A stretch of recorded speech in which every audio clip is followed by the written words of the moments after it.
Ya, halo pemirsa, selamat datang di acara mingguan The World According to James Cline Smith Windsor, sebuah tayangan mingguan yang akan membawa Anda ke dalam satu perspektif saya dalam memandang dunia ini.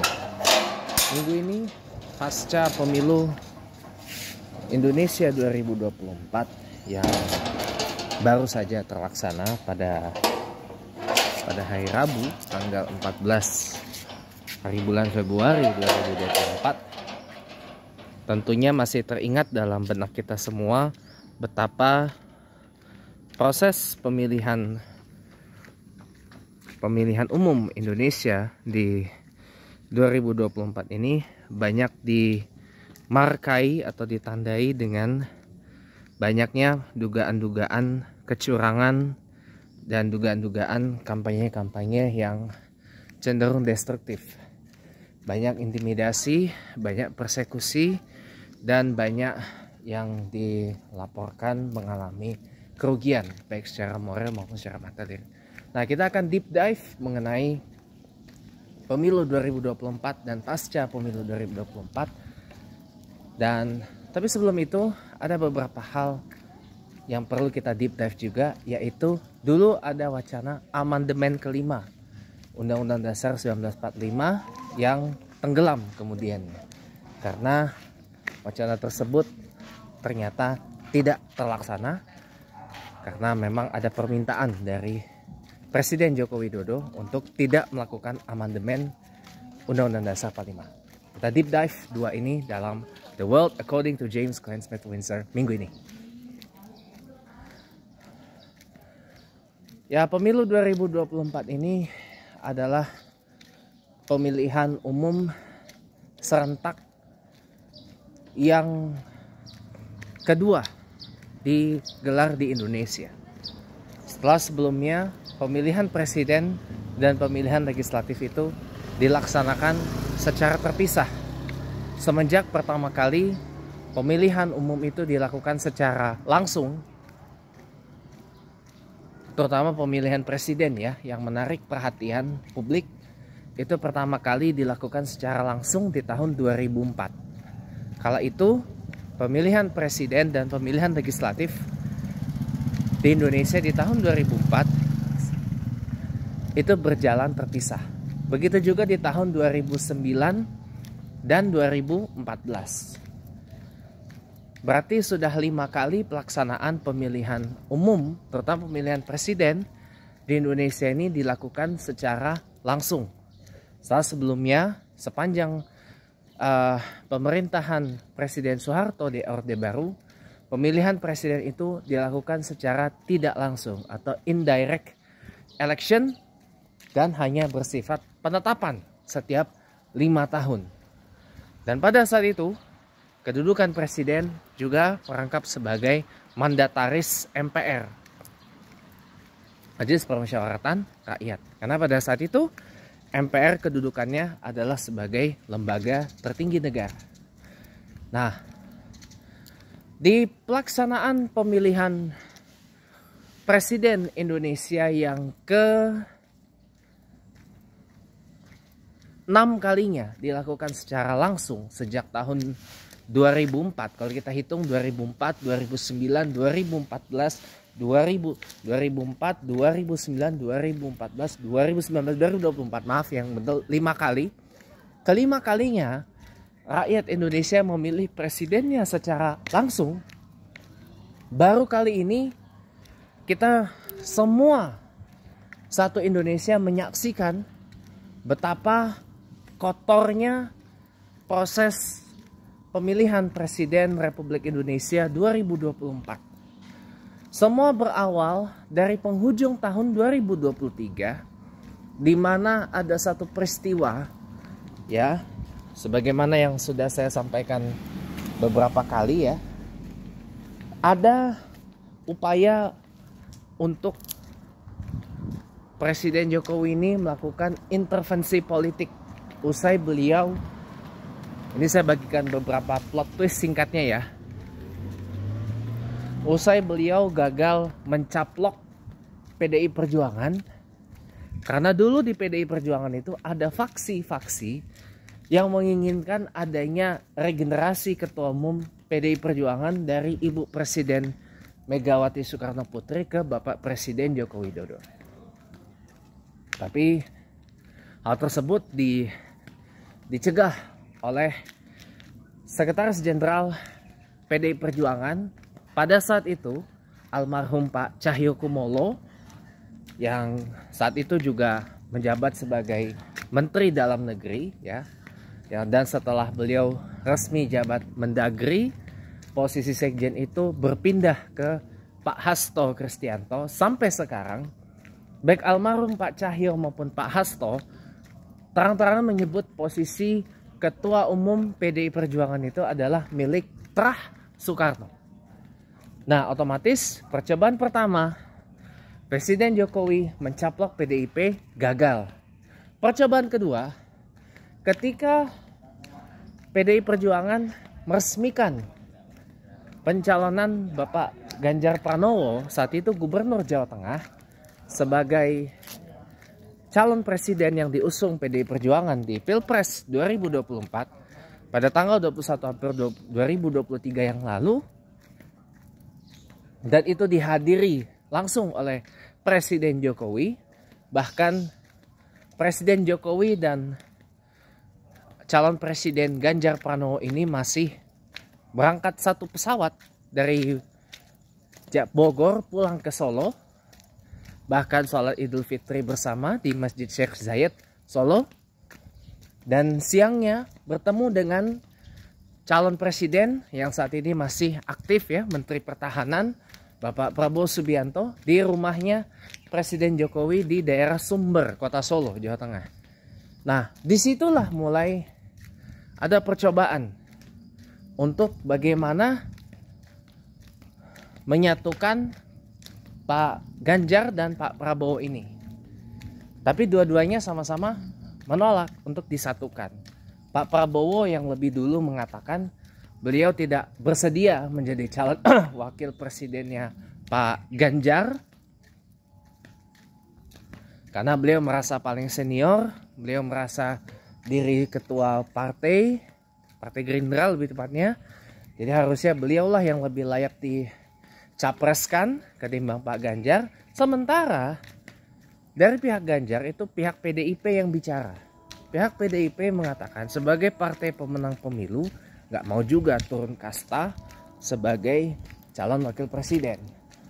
Akibat dua-dua ini sama-sama deadlock, lalu juga muncul kemarahan Presiden Jokowi terhadap PDIP dan terutama Pak Ganjar Pranowo yang bersuara cukup vokal dalam menolak kedatangan tim sepak bola Israel untuk bermain bola di ajang Piala Dunia FIFA U20 tahun 2023 yang lalu, yang sedianya digelar di Indonesia akan tetapi batal, ya, karena ada penolakan yang cukup masif terhadap kehadiran tim nasional sepak bola Israel.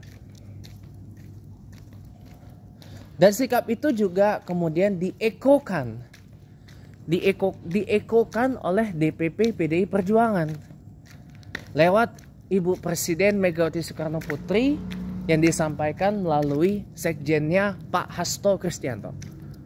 Jadi satu partai PDIP ini menolak. Nah, ini yang membuat Presiden Jokowi mungkin tambah marah kepada Ibu Mega, kepada Pak Ganjar, kepada DPP PDI Perjuangan, yang membuat hubungannya jadi tegang karena Presiden Jokowi itu sudah bilang bahwa persiapan pelaksanaan Piala Dunia FIFA U20 tahun 2023 itu sudah matang banget. Kok tiba-tiba digagalkan? Kok tiba-tiba dimentahkan gitu loh. Kok tiba-tiba ditolak begitu saja.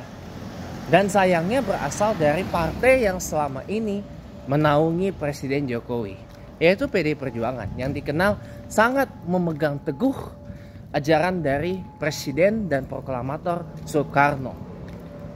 di mana pernah beliau menyampaikan bahwa Indonesia tidak akan mengakui keberadaan Israel sampai Palestina itu merdeka, dan juga alinea dari pembukaan Undang-Undang Dasar 45, yaitu penjajahan di atas dunia harus dihapuskan. Itu yang menjadi sandaran kenapa PDIP itu menolak. Dan inilah yang menjadi puncak dari ketegangan dengan Presiden Jokowi. Nah, karena sakit hati dengan Megawati, dengan Pak Ganjar, dengan Pak Hasto mungkin, ya. Jadi ditambah lagi dengan kerap kali Presiden Jokowi itu di setiap rapat atau acara-acara PDI Perjuangan itu disebut party officer atau petugas partai. Nah, ini terdengar sampai telinganya Ibu Iriana, ibu negara, istrinya Presiden Jokowi, yang membuat beliau itu jadi marah dan memprovokasi Presiden Jokowi ini supaya menjauh dari Ibu Mega dan PDIP. Nah, inilah yang berakibat yang kita sudah saksikan bersama-sama, ya. Kecurangan demi kecurangan, keculasan demi keculasan, kelicikan demi kelicikan, kepicikan, demi kepicikan, ya, untuk mengkondisikan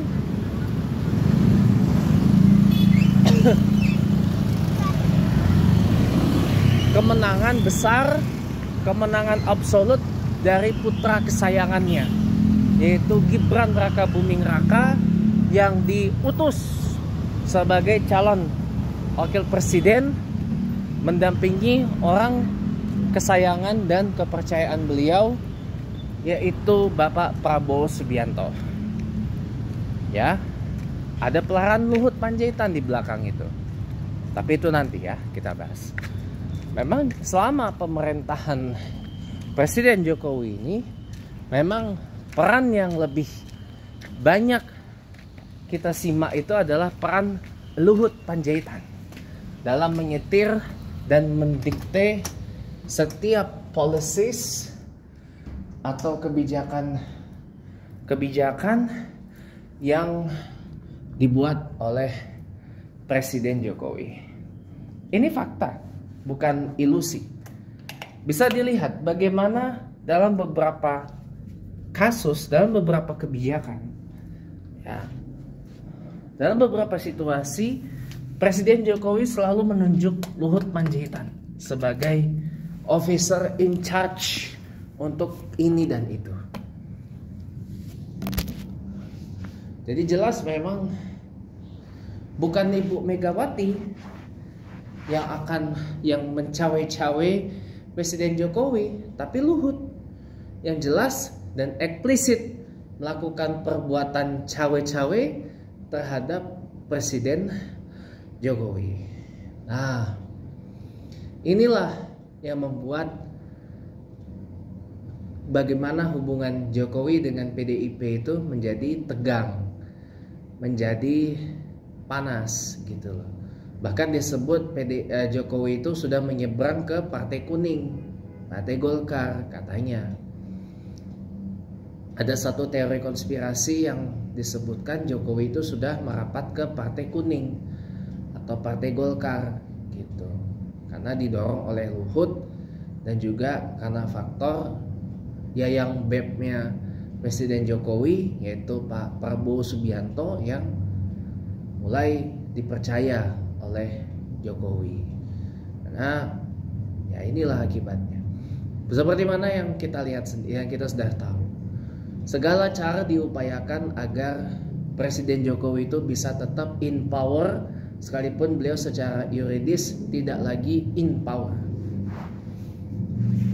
Gagal mencaplok PDI Perjuangan, gagal mencaplok Pak Ganjar untuk disetir, ya kan? Akhirnya langkah membegal Mahkamah Konstitusi, yang di sana ada ipar barunya yaitu Pak Anwar Usman, kala itu sebagai ketua Mahkamah Konstitusi, kala itu ya menjadi jalan bagi terbukanya kesempatan bagi Gibran Rakabuming untuk bisa nyalon wakil presiden setelah sebelumnya mungkin diprovokasi oleh Ibu Iriana dan diprovokasi juga oleh Bapak Jokowi agar ikut menjauh juga dari PDIP dan Megawati.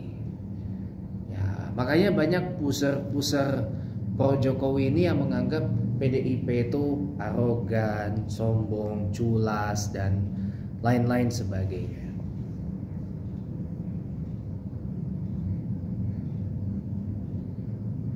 Jadi ya inilah yang berakibat hasil pemilu presiden 2024 walaupun masih dalam tahap quick count.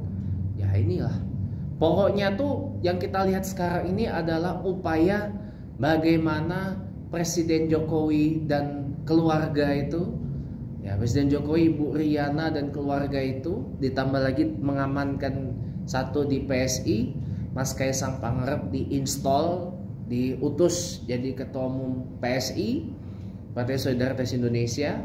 Makanya sekarang PSI membranding dirinya sebagai Partai Jokowi, tapi sayangnya nggak lolos parliamentary threshold, walaupun itu baru quick count. Kita perlu tunggu hasil real countnya ya, dari KPU, hasil hitung resminya dari KPU, Komisi Pemilihan Umum ya. Akan tetapi yang kita lihat sekarang ini kelihatannya bagaimana Presiden Jokowi itu mengerahkan sejumlah pendukungnya, termasuk ex faksi pro Jokowi di PDIP yang dibawa oleh beliau untuk bagaimana caranya menggembosi Pak Ganjar Pranowo. Jadi memang ini udah disetting pesanan bagaimana publik itu dipengaruhi seakan-akan Prabowo Gibran menang satu putaran. Ya semua akan dilakukan demi si Gibran itu bisa duduk di tampuk kekuasaan. Dan bukan tidak mungkin kalau benar, mudah-mudahan jangan sampai terjadi ya. Kalau benar kejadian, walaupun saya tentu berharap tidak sampai kejadian ya, benar nanti Prabowo Gibran yang keluar sebagai pemenang resmi dari KPU, itu sudah dapat bocoran juga. Prabowo itu cuma jadi presiden entah 2-3 tahun. Selebihnya diturunkan paksa, diteruskan oleh Gibran. Dan begitu terus sampai Gibran dicalonkan, Prabowo dibuang ke tempat sampah. Bukan tidak mungkin Prabowo nanti akan melakukan pembalasan kepada Jokowi nantinya. Bukan tidak mungkin. Jadi Jokowi dan Prabowo ini melakukan politik, sama-sama melakukan politik pembalasan. Karena sama-sama dalam tanda kutip memerankan playing victim, disakiti oleh Ibu Megawati. Prabowo katanya dikhianati Megawati di tahun 2014 karena melanggar perjanjian batu tulis di mana PDIP nggak boleh nyalonin presidennya sendiri, harus ikut dukung Prabowo ya saat itu. Dan Jokowi disakiti Ibu Megawati karena gak dihalangi mencaplok kursi ketua umum PDIP dan juga sering kali disebut sebagai party officer, tugas partai, bukan party official atau pejabat partai. Nah itu, inilah yang mendorong Presiden Jokowi mengerahkan masa pendukungnya yang loyal, yang setia, yang banyak itu untuk dihipnotis oleh Gibran. Segala cara dilakukan, yang penting Gibran maju Pilpres 2024. Menabrak melanggar konstitusi, merampok Mahkamah Konstitusi, merampok Bawaslu, merampok KPU, ya, merampok sejumlah institusi negara, baik TNI, Polri, ASN, BKN, dan banyak lagi yang lain.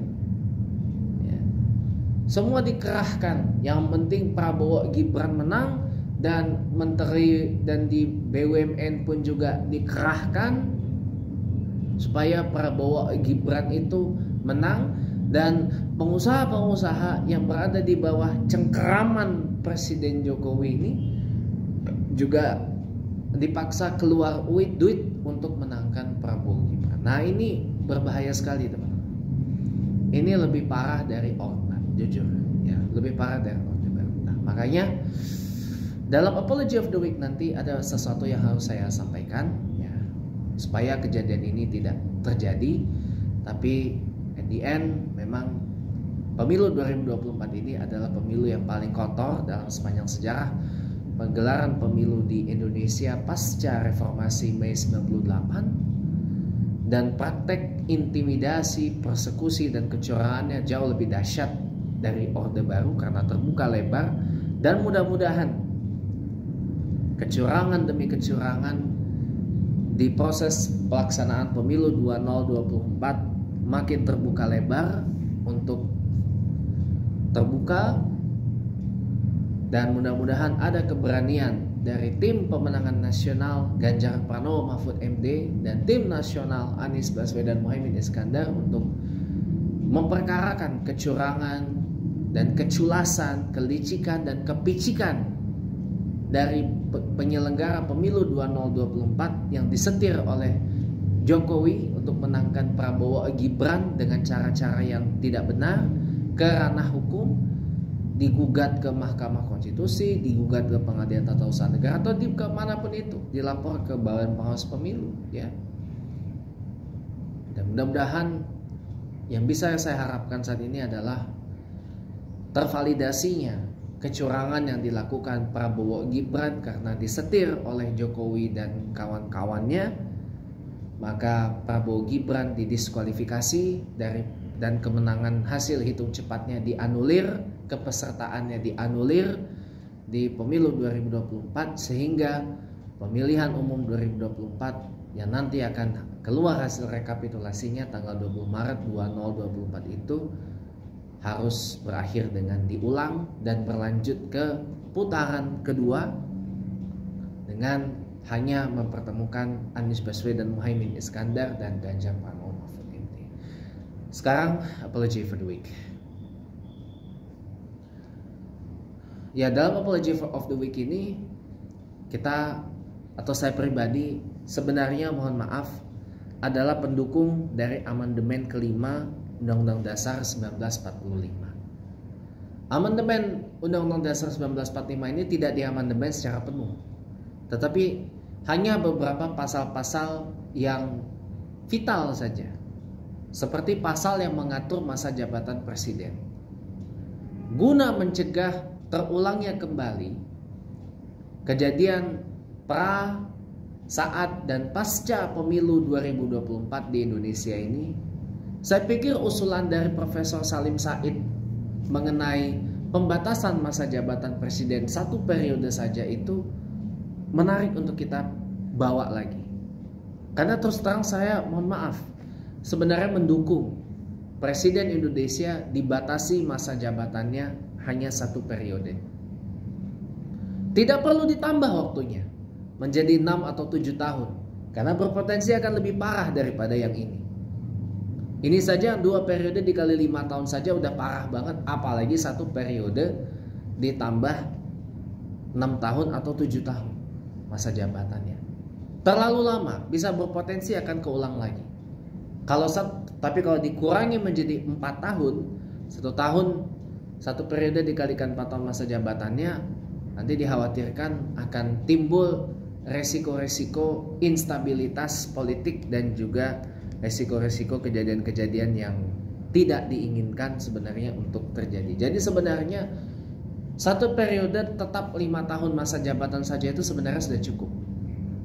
Ya. Jadi dikurangi dari 2 periode menjadi 1 periode dikali 5 tahun saja sudah cukup. Supaya terus-menerus terjadinya pergantian kepemimpinan yang lebih fresh, yang lebih mujur. Kalau masalah nanti bakal tidak muncul pemimpin yang berkualitas, pemimpin yang tidak berpengalaman, pemimpin yang calon presiden yang tidak berkualitas, calon presiden yang tidak berpengalaman, itu harus disortir gimana caranya.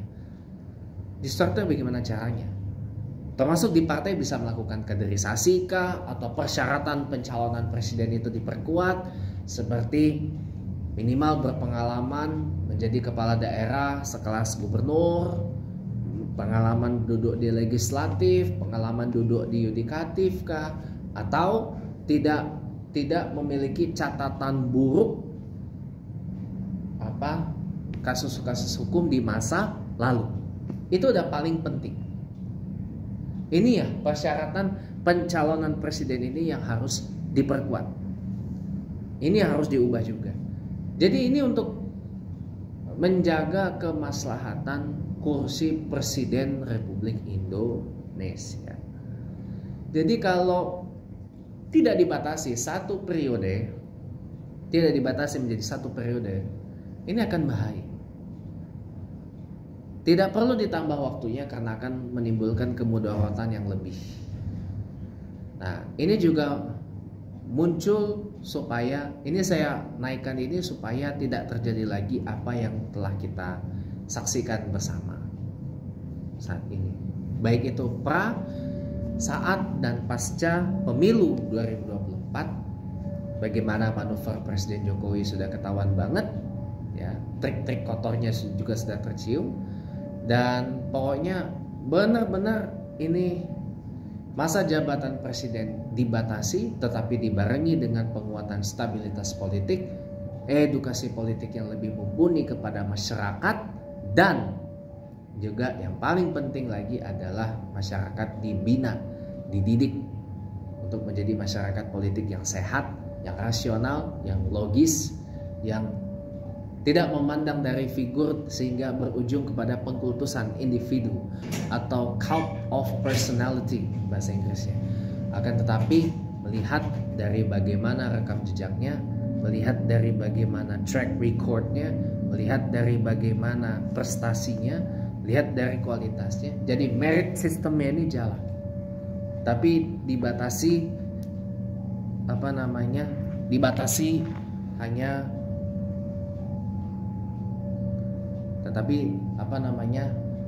dengan meritokrasi ini tentunya diharapkan bisa memunculkan pemimpin-pemimpin Indonesia yang berkualitas, yang kompeten, yang tentu saja berintegritas dan mampu mewujudkan good governance, tata kelola pemerintahan dan tata kelola bernegara yang baik, agar tidak terjadi lagi apa yang terjadi saat ini.